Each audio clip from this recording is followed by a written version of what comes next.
da perseguição, da violência, da guerra. Sonho de viver uma vida melhor em outro país.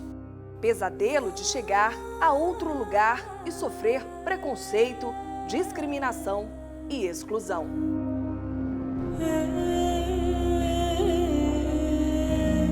أي إنسان بالعالم بيحب بلده وبيعشق بلده، ولكن الأزمة اللي حاصلة في سوريا بتجبر أي إنسان إنه يبحث عن ملجأ آمن أو بلد آمن لأجله لأجل زوجته.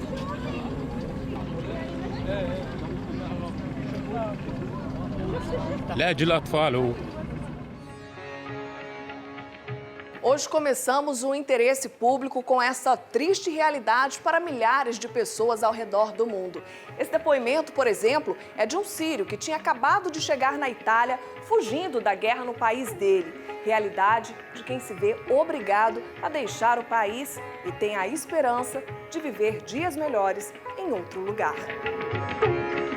E quando eu recebi essa reportagem da produção de Brasília, fiquei pensando em como contar essas histórias. Histórias de lutas, de adversidades e de muita superação. Mas além dessas histórias, eu procurei o que está sendo feito para ajudar essas pessoas, principalmente aqui em Florianópolis. E agora eu convido você a assistir tudo isso comigo aqui no Interesse Público.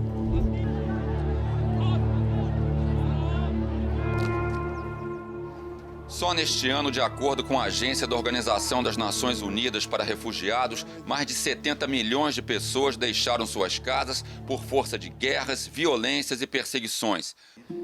Em 2004, o angolano Domingos Eduardo fugiu da devastação de 27 anos de guerra civil após o país se tornar independente de Portugal. Hoje, acadêmico de Direito e estagiário no Ministério Público Federal de Joinville, no norte do estado, promove o intercâmbio estudantil de outros africanos. E eu vim em busca de formação de qualidade, em busca de uma vida melhor e em busca de um pensamento diferente para voltar para a África e trabalhar em prol do desenvolvimento da África. Hassan é brasileiro, filho de palestinos. O restaurante da família no centro de São Paulo, que emprega refugiados, foi atacado neste ano por grupos de extrema-direita. Agora, o que a gente fez, além de reforçar a nossa segurança, é aprimorar cada vez mais os debates. Cursos, debates, né? Trazer esse debate da tolerância, né? Fazer ações mais diretas dentro do próprio bairro, dentro do que o espaço propõe. Né? E em Santa Catarina, o Cadastro Único para Programas Sociais já registra mais de 5.700 migrantes. Preocupado com a situação de imigrantes e refugiados, o Ministério Público Federal em Santa Catarina realizou um seminário para discutir a crise humanitária e medidas que garantam os direitos humanos de quem se viu obrigado a deixar o país de origem em busca de melhores condições de vida no estado. Uma vez que o imigrante ingresse em território nacional, regularize a sua situação e tenha aí autorização de residência, ele tem igualdade de direitos em relação ao brasileiro. Justamente para evitar que o discurso do ódio se converta em ação também em Santa Catarina, durante o seminário foi lançada uma campanha de conscientização contra a xenofobia, a Hospitalidade Sem Fronteiras. Não basta somente sensibilizar, não basta somente a gente falar a respeito, a gente também precisa de políticas públicas para poder implementar a lei de imigração que já existe e para poder garantir que essas pessoas, que os refugiados e imigrantes tenham acesso aos seus direitos.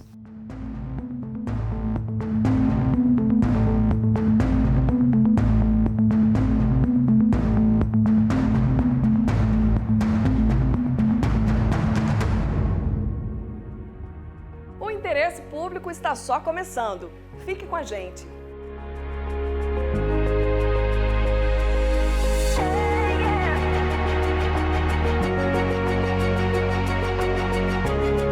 O INPF conseguiu uma decisão judicial que obriga o INSS a regularizar processos paralisados em 11 cidades da região norte de Minas Gerais.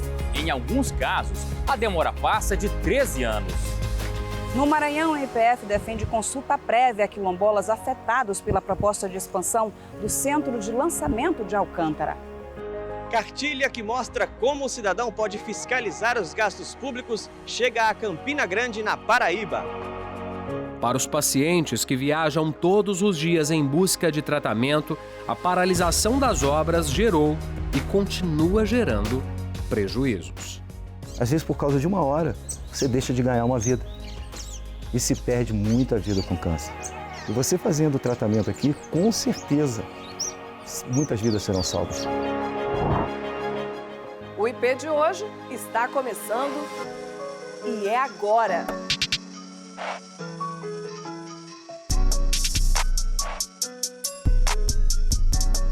Polícia investiga a quadrilha que desviava dinheiro público. O Ministério Público Federal entra com processo contra a empresa acusada de pagar propina. Pois é, seja no rádio, na TV ou na internet, ou então aqui, no jornal impresso, quando a gente lê uma notícia relacionada à justiça, a gente sempre ouve ou vê as palavras inquérito e ação penal. Mas será que é fácil entender o que cada uma delas significa? É sim, inquérito nada mais é que a investigação de uma denúncia. É nele que as autoridades reúnem provas e depoimentos. Por regra, é sigiloso. Já a ação penal é quando essas provas revelam a existência de um crime e há indícios de quem o praticou. Então, as autoridades entram com um processo na justiça. Bem simples, né? Mas quem será que pode abrir um inquérito ou iniciar uma ação penal? O inquérito policial de ato exclusivo da autoridade policial e que, na realidade, serve para a investigação de fatos que chegaram, de supostos crimes que chegaram ao conhecimento da autoridade policial. O Ministério Público é o titular, é quem dá entrada nesta ação penal pública incondicionada. A peça inicial da ação penal pública chama-se denúncia.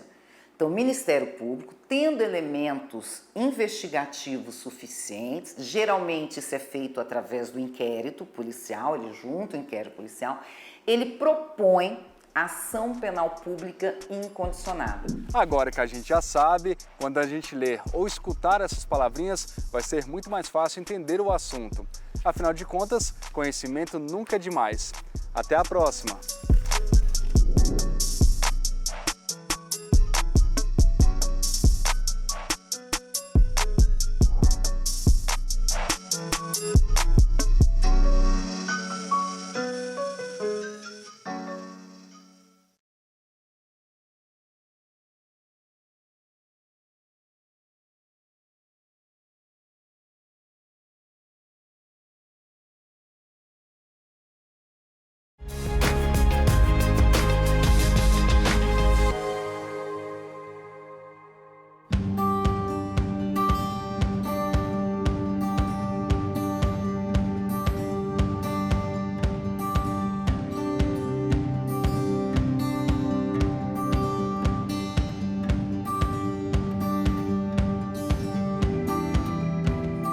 A honestidade é um dos valores mais preciosos que podemos ter e é fundamental principalmente quando se ocupa cargo público. Já a esperteza, um dia é descoberta e vira vergonha. Foi o que aconteceu com uma inspetora da Receita Federal do Brasil, no Paraná. Ela exigiu 10 caixas de picanha, com cerca de 14 quilos cada, como um favor pela liberação da mercadoria para a entrada no país. Ela foi pega e condenada à perda do cargo público, à suspensão dos direitos políticos e ainda vai ficar 4 anos e 3 meses no xadrez. Exigir vantagem devida é crime e é obrigação de todos nós ficar de olho nesses espertalhões. Quer mais informações como essa? Fique de olho nas nossas redes sociais.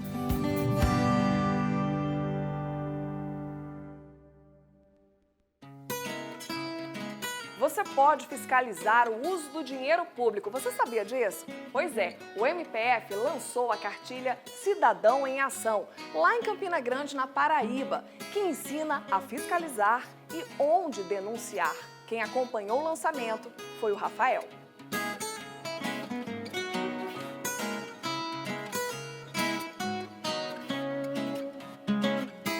Depois de ter sido lançado no Teatro Minerva, o mais antigo da Paraíba, na cidade de Areia, agora foi a vez de Campina Grande, a segunda maior cidade do estado, a receber a cartilha do projeto Cidadão em Ação. Este guia reúne uma série de orientações que podem ajudar o cidadão a entender como funcionam os portais de transparência para fiscalizar o uso do dinheiro público. Dá para acompanhar, por exemplo, para onde estão indo os recursos de programas como o Bolsa Família, o Seguro Defeso e o Fundo Nacional de Desenvolvimento da Educação, além de dicas de aplicativos que facilitam ainda mais a consulta dos dados. A cartilha impressa foi distribuída em oficinas abertas e gratuitas como esta. O projeto tem a intenção de capacitar cerca de 2.000 pessoas, entre conselheiros, representantes de entidades sociais e cidadãos em geral. Mas o conteúdo da cartilha deve alcançar muito mais pessoas. É que cada um que participa dessas oficinas se torna um multiplicador das informações aprendidas. Não tenho dúvidas de que essas pessoas, assim que chegarem em seus municípios, tratarão de replicar essa mensagem, essa informação, junto com seus colegas, como também junto à sociedade civil. Os participantes das oficinas já sabem da importância de se ter as mais diversas possibilidades de usar os dados dos portais de transparência como um verdadeiro exercício da cidadania e combate à corrupção. A plenitude da democracia realmente será estabelecida e firmada quando cada um, independentemente do cargo que exerce, qualquer cidadão, certo, tenha direito, tenha o interesse em acessar os dados de aplicação e, em caso de qualquer dúvida que tiver, recorrer ao Ministério Público. Através da educação pela cartilha, o cidadão pode acessar os recursos, que aí estão os caminhos, para poder acompanhar e, se houver necessidade, fazer denúncias. Além de acompanhar os gastos, as ferramentas de transparência também garantem o acesso a informações precisas e claras, algo essencial em tempos de notícias duvidosas que circulam pela internet, as chamadas fake news. E a versão digital da cartilha está disponível para download no site do Ministério Público Federal. É só acessar a aba Atuação, Iniciativas de Coordenação, Projetos, e aí é só clicar no link do projeto Cidadão em Ação.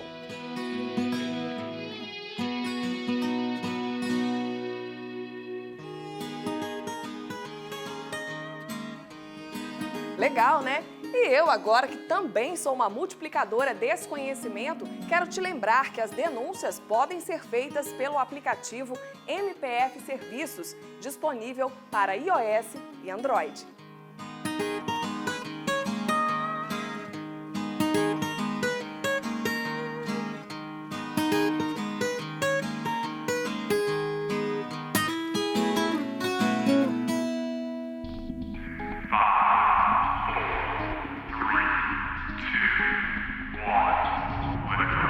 Esse foguete que vocês estão vendo foi para o espaço lá do Centro de Lançamento de Alcântara, no Maranhão. E olha que há um projeto que prevê a expansão desse centro. Mas isso pode afetar a vida de famílias quilombolas que vivem no local. E a única coisa que elas querem é ser ouvidas.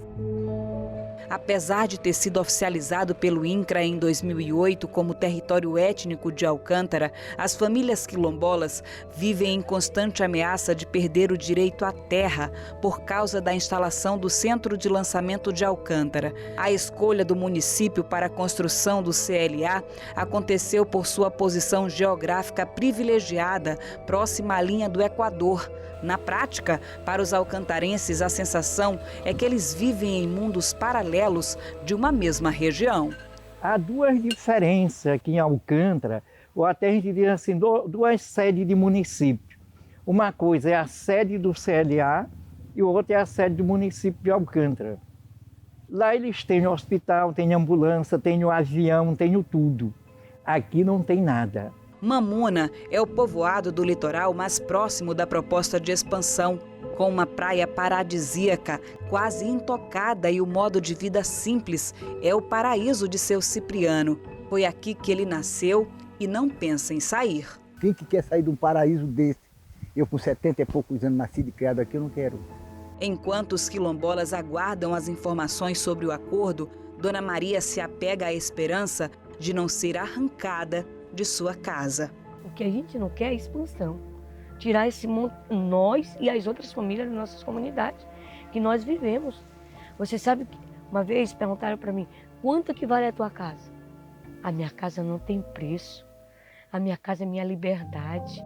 Os impactos sobre as comunidades tradicionais vêm desde o começo da implantação do CLA, quando centenas de famílias foram removidas de suas terras no litoral para viverem em agrovilas. O impasse da vez é o acordo de salvaguardas tecnológicas que permite aos Estados Unidos o uso comercial do centro de lançamento de Alcântara. O Ministério Público Federal acompanha o caso e defende a necessidade de consulta prévia às comunidades impactadas. Falta a apresentação realmente de um projeto mais concreto, mais sério e mais palpável. Lembrando que esse projeto, quando concluído e pronto para ser discutido com a sociedade, tem o interesse absolutamente manifesto das comunidades para que elas sejam ouvidas de forma livre, consciente. O conflito na região atravessa décadas. Essa consulta prévia tem que ser feita nas comunidades, a família precisa ser consultada, o povo precisa ser ouvido de fato para dar sua resposta se é favorável ou não a esse empreendimento.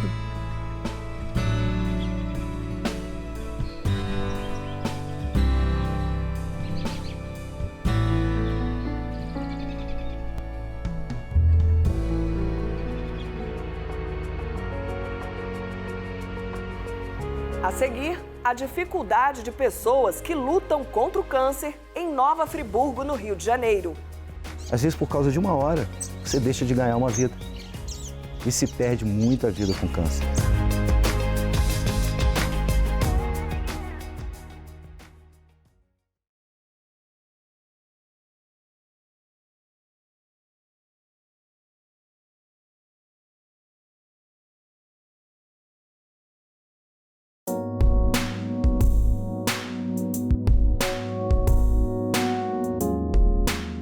Milhões de processos parados no INSS. E olha que um desses pode ser o seu. Em Minas Gerais, o MPF apurou que tem gente que aguarda a revisão do benefício há 13 anos. Conseguir que um pedido de revisão de benefícios do INSS seja analisado se tornou um verdadeiro suplício para muitos segurados aqui em Montes Claros, no norte de Minas. A demora é tanta que tem gente que nem sabe se vai estar viva quando o processo for atendido. O MPF apurou que, em muitos casos, os processos estão parados há mais de 13 anos. Isso mesmo, são mais de 5 mil dias sem solução. Em 2012, existiam 116 processos com algum tipo de pendência. Em 2016, já eram 450. E em 2017, 575 processos aguardavam solução. Indefinições que afetam ou até mesmo agravam a condição de gente como a dona Maria Vitória e o seu Zé Carlos. Se o meu caso já tem 6 meses, tem pessoas que têm muito mais tempo e também continua na luta, esperando algum parecer. Por que tanta demora? Até agora nada. Só promessa e não estou vendo sair nada na minha mão, né? A lei que regula os processos é clara. Eles devem ser resolvidos em até 30 dias e podem ser prorrogados por mais 30.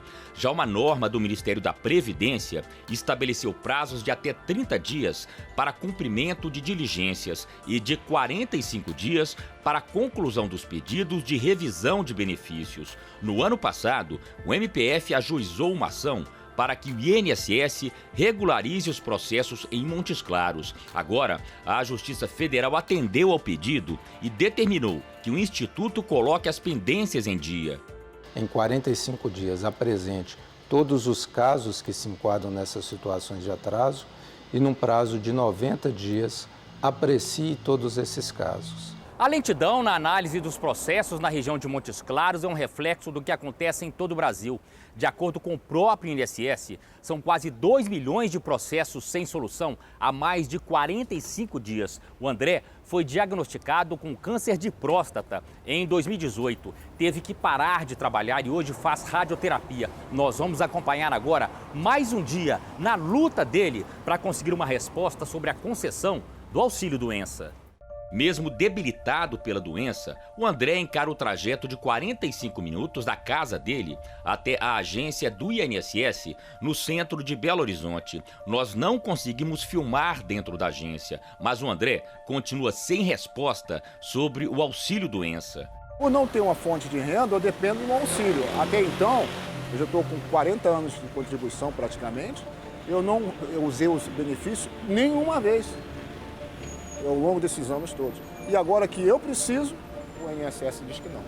O descaso com os beneficiários motivou o MPF a entrar com uma outra ação para que o INSS regularize em 2 meses os pedidos parados em todo o país. Nós estamos pedindo que o beneficiário receba em dobro o que ele teria direito a receber. É uma forma de compensar pelo atraso do lado do beneficiário e uma forma de obrigar o INSS a cumprir a sua obrigação, que é prestar o serviço adequadamente.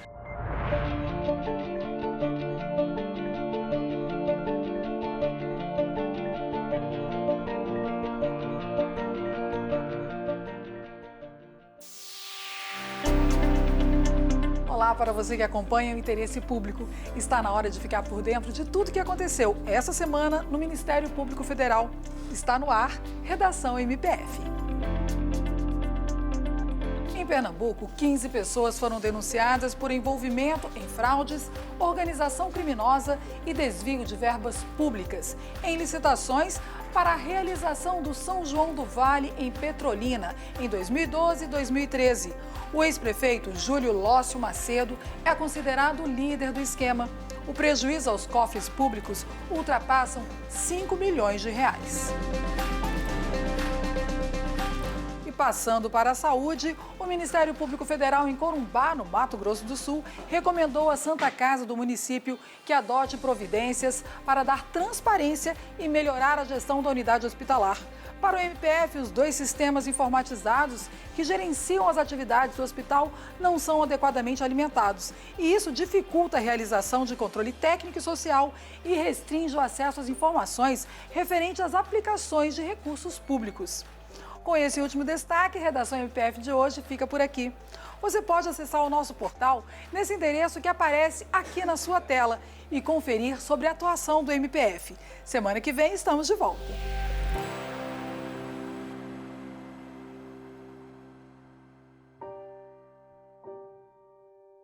E a gente volta ao Rio de Janeiro agora com o Alessandro. Imagina só, você está muito doente e precisa viajar por horas para outra cidade em busca de tratamento. Uma situação bastante complicada, né? Mas é a realidade de moradores em Nova Friburgo. O Maurício tem 53 anos e há 6 luta contra o câncer. Eu tinha um caroço na axila, muito pequeno, mas o caroço permaneceu durante muitos anos. Então você não se preocupa, Conclusão, depois de passar de mais ou menos aproximadamente uns 5 anos, esse caroço foi a desenvolver. Aí ele ficou do tamanho de um ovo de galinha. O diagnóstico revelou câncer na axila e no baço. Maurício teve que fazer um transplante de medula e segue em tratamento. Para isso, ele conta que tem que pegar uma van até o Rio de Janeiro, um trajeto que dura pelo menos 2 horas e meia. De acordo com a Secretaria de Saúde de Nova Friburgo, 120 pacientes são transportados por dia. Você sai daqui de Friburgo 3h15 da manhã, com a van cheia. Então, o último a ser atendido, às vezes 3, 4 horas da tarde, como eu fui atendido 3, 4 horas da tarde, você tem que esperar até chegar em Friburgo novamente, você chega às 8 horas da noite. Aí você chega às 8 horas da noite cansado. De repente, um tratamento que você tem que fazer todo dia, por exemplo. Eu que vou fazer a radioterapia. A radioterapia são todos os dias. Se eu ir e voltar todos os dias, como é que meu organismo vai aguentar isso?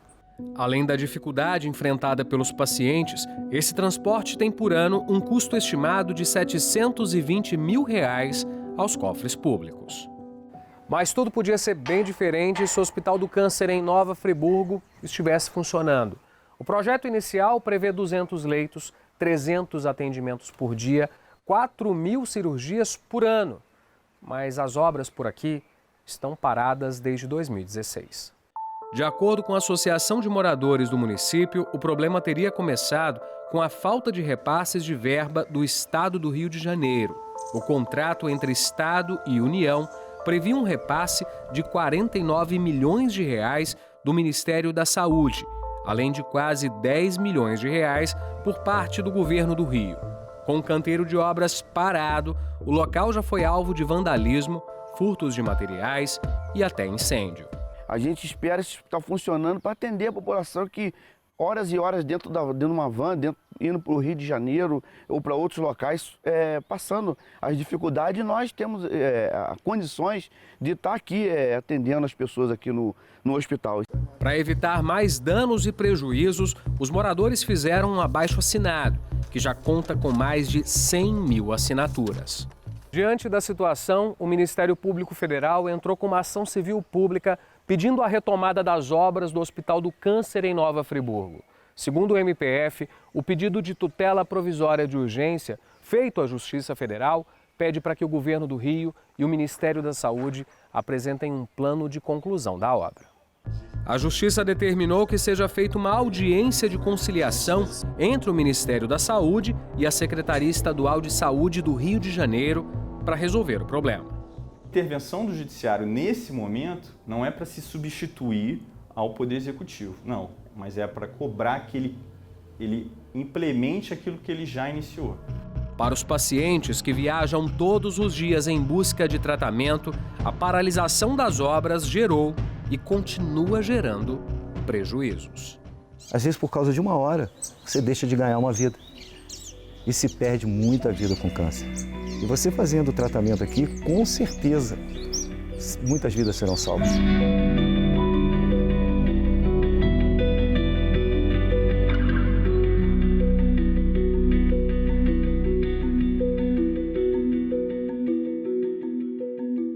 Pois é, o Ministério da Saúde, inclusive, informou para a nossa equipe sobre o assunto. Érica está no Ministério e tem informações. Érica, qual foi a explicação?